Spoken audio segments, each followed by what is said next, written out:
मित्रों नमस्कार। मैं महेंद्र कुमार सहगल यूट्यूब चैनल में आपका स्वागत करता हूं और आशा करता हूं कि आप सभी लोग बहुत अच्छे होंगे। मित्रों, आज हम लोग हिंदी व्याकरण में वैकल्पिक प्रश्नों के बारे में अध्ययन करेंगे। तो आइए मित्रों देखते हैं प्रश्न नंबर 1 क्या कह रहा है। देखिए, कह रहा है संयुक्त व्यंजन में कौन सा वर्ण नहीं आता है। संयुक्त व्यंजन में कौन सा वर्ण नहीं आता है। ऑप्शन ए है श, ऑप्शन बी है त्र, ऑप्शन सी है ज्ञ, ऑप्शन डी है क्र, ऑप्शन ई है ड़। तो संयुक्त व्यंजन में कौन सा वर्ण नहीं आता है मित्रों? तो इसका ऑप्शन नंबर ई सही है। ड़ जो है ये नहीं आता है। ये जो है उत्क्षिप्त व्यंजन, उत्तृप्त व्यंजन में आता है। किस व्यंजन में मित्रों? उत्तृप्त व्यंजन, या इसी को उत्क्षिप्त व्यंजन कहा जाता है। उत्क्षिप्त व्यंजन क्लियर। और बाकी ये श, त्र, ज्ञ, स्र ये चारों जो है किसमें आते हैं? संयुक्त व्यंजन। क्लियर मित्रों। आइए प्रश्न नंबर 2 देखते हैं। कह रहा है ड और श, ड श वर्ण का उच्चारण स्थान है। बताइए मित्रों, ड और श का उच्चारण स्थान है, कहाँ उच्चारित होता है, कहाँ से? ऑप्शन ए है तालु से, ऑप्शन बी है दंत से, ऑप्शन सी है मूर्धा से, ऑप्शन डी है कंठ से।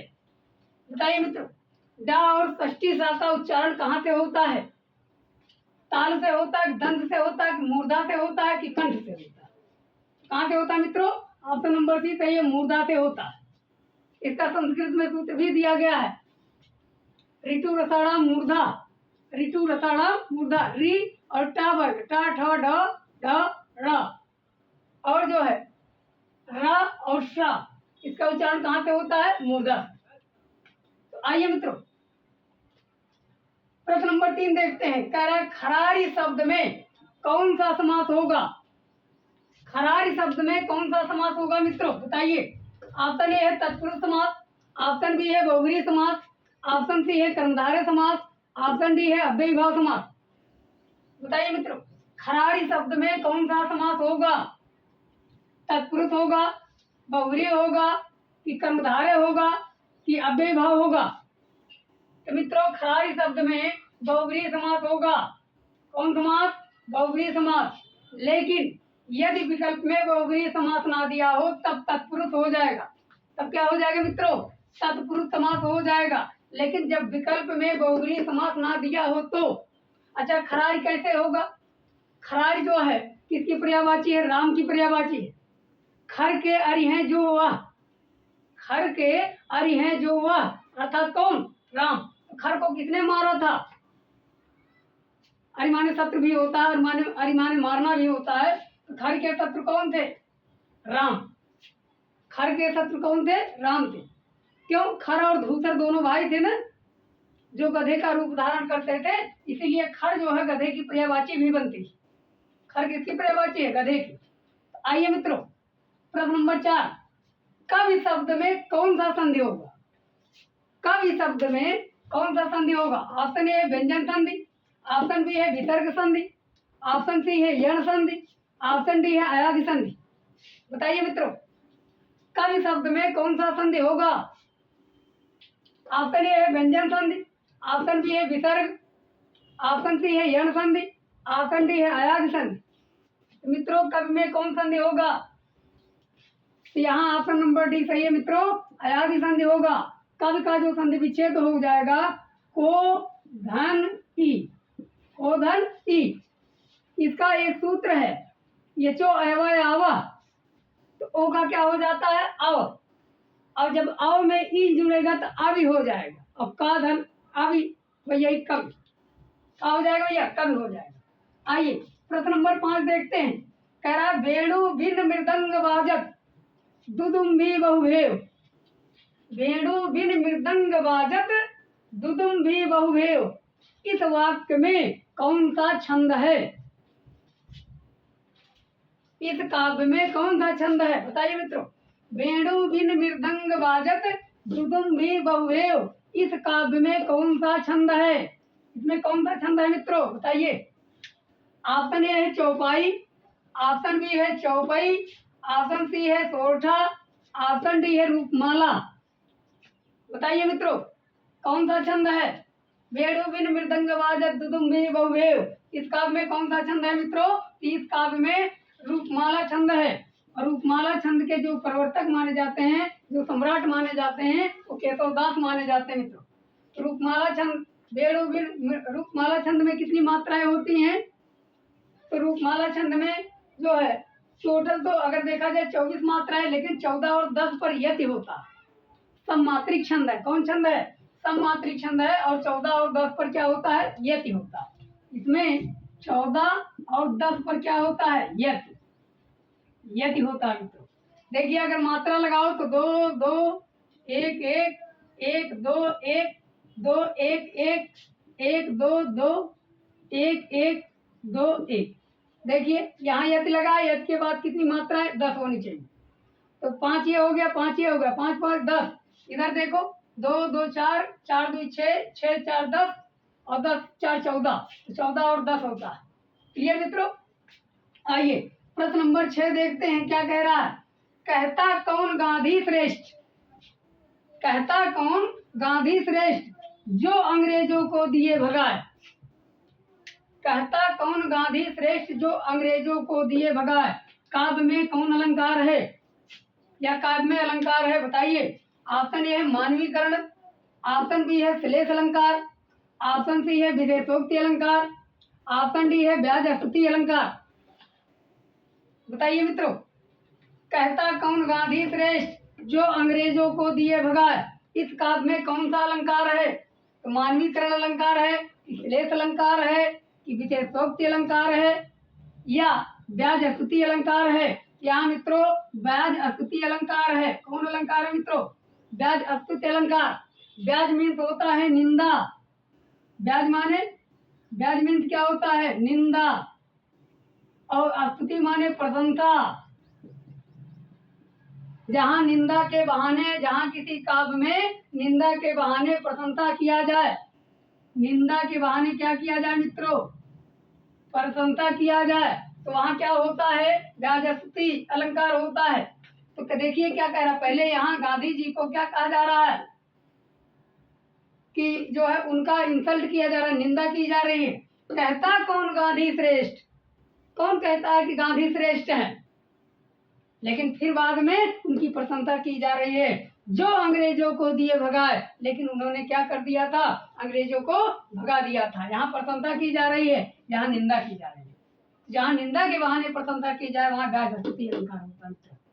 आइए विशेषोक्ति अलंकार में तो जानते हैं कि विशेषोक्ति का मतलब होता है विशेष धन, यानी जहाँ साधन के उपलब्ध होने पर भी कार्य ना हो। जैसे नीर भरे निस्दिन रहत तऊ न प्यास बुझा, यानी साधन उपलब्ध है लेकिन फिर भी कार्य नहीं हो रहा। आइए प्रश्न नंबर 7 देखते हैं क्या कह रहा है।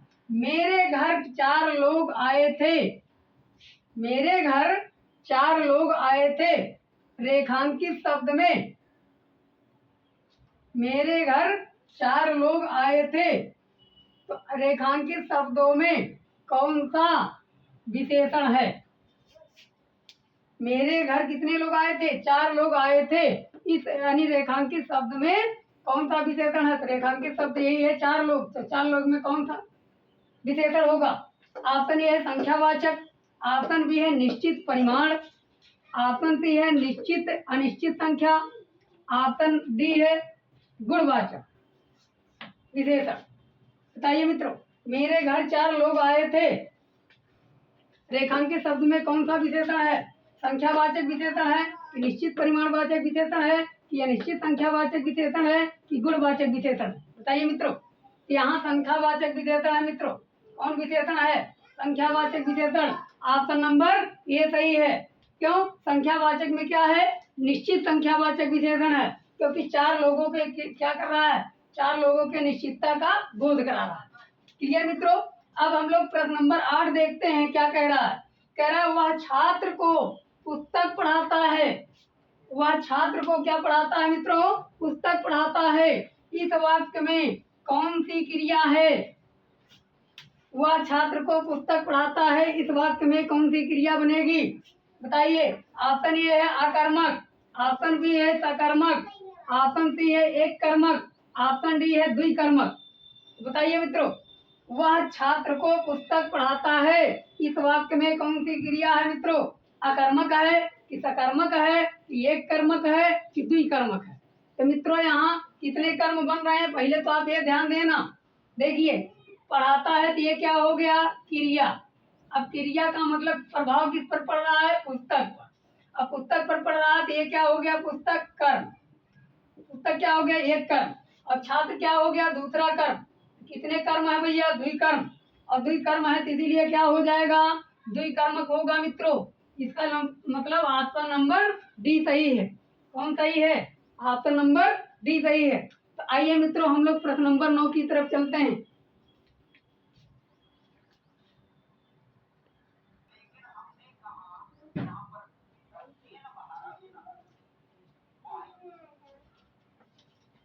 आइए मित्रों हम लोग प्रश्न नंबर 9 के बारे में जानेंगे। क्या कह रहा?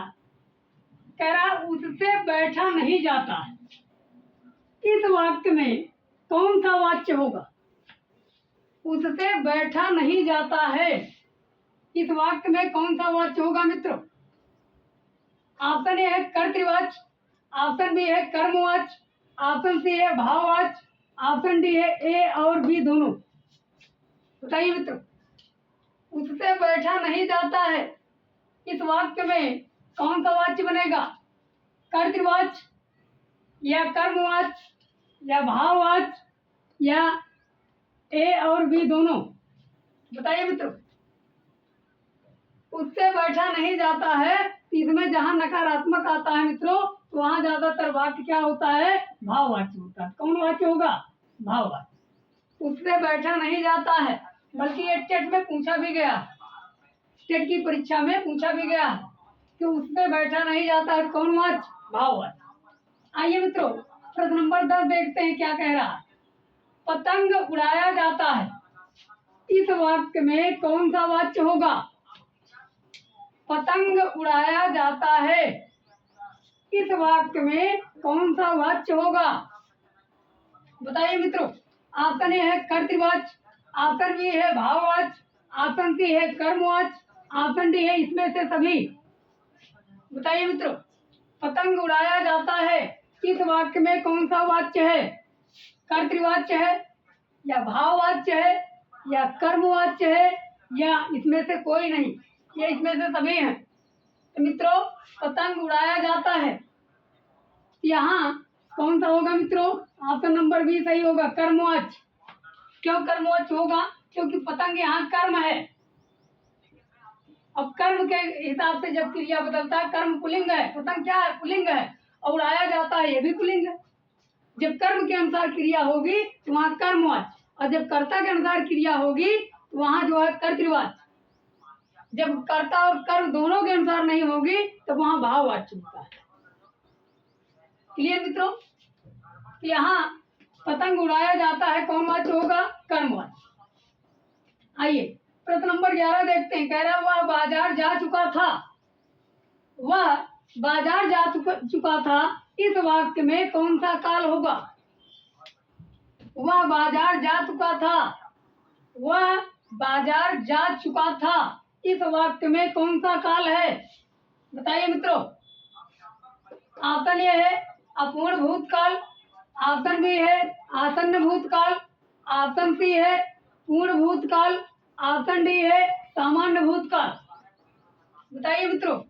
वह बाजार जा चुका था, इस वाक्य में कौन सा काल होगा?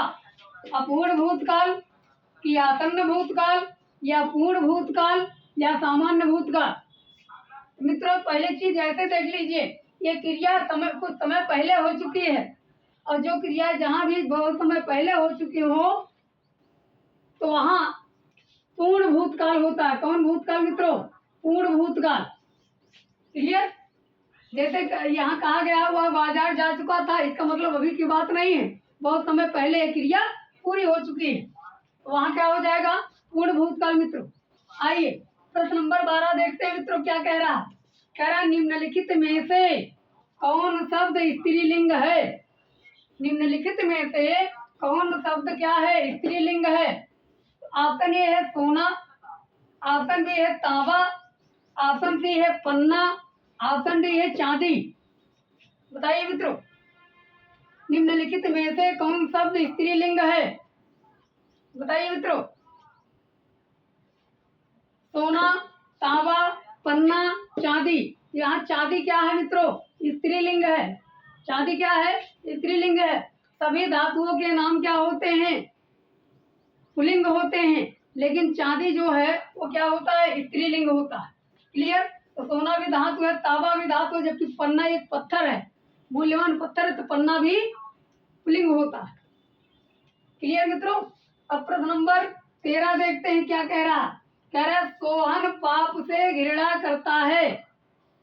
सोहन पाप से घृणा करता है, इस वाक्य में कौन सा कारक है? सोहन पाप से घृणा करता है, इस वाक्य में कौन सा कारक है? ऑप्शन ए है कर्ता, ऑप्शन बी है करण कारक, ऑप्शन सी है अपादान कारक, ऑप्शन डी है कर्म कारक। बताइए मित्रों, सोहन पाप से घृणा करता है, इस वाक्य में कौन सा कारक होगा मित्रों? अपादान कारक होगा। अपादान यानी जिससे, जहाँ ऐसे मैं बता दे रहा हूँ, जहाँ किससे घृणा कर रहा है? पाप से। तो पाप में क्या हो जाएगा? अपादान कारक। पाप में कौन कारक होगा मित्रों? अपादान कारक। क्यों? एक चीज जान लीजिए, जहाँ भी किसी से घृणा की जाए, किसी से तुलना की जाए, या किसी समय, जिस समय से किसी कार्य का प्रारंभ हो, या जिससे तुलना की जाए, शर्म की जाए, भय की जाए, तो वहां जो है रक्षा की जाए, तो वहां अपादान कारक होता है। यहाँ घृणा किया जा रहा है किससे? पाप से, तो पाप में क्या हो जाएगा? अपादान कारक। क्लियर मित्रों? अब प्रश्न नंबर 14 देख लेते हैं क्या कह रहा। कह रहा तुमने तो हद ही कर दी। तुमने तो हद ही कर दी, इस वाक्य में किस अव्यय का प्रयोग हुआ है? तुमने तो हद ही कर दी, इस वाक्य में किस अव्यय का प्रयोग हुआ है मित्रों? आइए, ऑप्शन नंबर ए है समुच्चय बोधक अव्यय, ऑप्शन बी है संबंध बोधक अव्यय, ऑप्शन सी है रीतिवाचक अव्यय, ऑप्शन डी है निपात। बताइए मित्रों, तुमने तो हद ही कर दी, इस वाक्य में किस अव्यय का प्रयोग हुआ है? समुच्चय बोधक अव्यय का प्रयोग, या संबंध बोधक अव्यय का प्रयोग, या रीतिवाचक अव्यय का प्रयोग, या निपात का प्रयोग? तो मित्रों, यहाँ किसका प्रयोग किया गया है? निपात का प्रयोग किया गया है। निपात भी क्या है? एक अव्यय है। क्यों अव्यय है? क्योंकि जिस प्रकार अव्यय में काललिंग वचन एवं कारक का प्रभाव नहीं पड़ता है, उसी प्रकार से निपात पर भी काललिंग एवं वचन कारक का प्रभाव नहीं पड़ता है। क्लियर मित्रों? तो निपात भी अव्यय है, लेकिन पूर्ण अव्यय नहीं माना जाता। क्यों? क्योंकि निपात का कोई अर्थ नहीं होता है, इसका प्रयोग केवल बलपूर्वक किया जाता है। ये वाक्य का सहायक शब्द तो होता है, सहायक शब्द होते हुए भी वाक्य का अंग नहीं माना जाता। क्लियर मित्रों? यहाँ देखिए, तो का प्रयोग बलपूर्वक किया गया, ही का प्रयोग, तुमने तो हद ही कर दी। क्लियर मित्रों? अब प्रश्न नंबर 15 देख लेते हैं हम लोग। क्या कह रहा? कह रहा आंधी, तूफान, भूकंप, ज्वालामुखी शब्द में कौन सी संज्ञा है? देखो कितना बढ़िया क्वेश्चन है। आंधी, तूफान, भूकंप, ज्वालामुखी शब्द में कौन सी संज्ञा है? ऑप्शन ए है समूहवाचक, ऑप्शन बी है द्रव्यवाचक, ऑप्शन सी है जातिवाचक, ऑप्शन डी है व्यक्तिवाचक। बताइए मित्रों, ध्यान से बताइए। आंधी, तूफान, भूकंप, ज्वालामुखी शब्द में कौन सी संज्ञा है? समूहवाचक संज्ञा है, या द्रव्यवाचक संज्ञा है, या जातिवाचक संज्ञा है, या व्यक्तिवाचक संज्ञा है? यहाँ क्या होगा मित्रों? ऑप्शन नंबर सी सही होगा, जातिवाचक संज्ञा है। कौन संज्ञा है? जातिवाचक संज्ञा है। तो जहाँ प्राकृतिक आपदाओं के नाम हो, तो वहाँ कौन संज्ञा होगा मित्रों? तो जातिवाचक संज्ञा। ये सारी क्या है? आंधी, तूफान, भूकंप, ज्वालामुखी, ये सब प्राकृतिक आपदा है। तो मित्रों, आज के लिए बस इतना ही। अगर ये वीडियो आपको अच्छा लगा होगा तो कृपया लाइक, सब्सक्राइब एवं शेयर कर दीजिएगा। धन्यवाद मित्रों।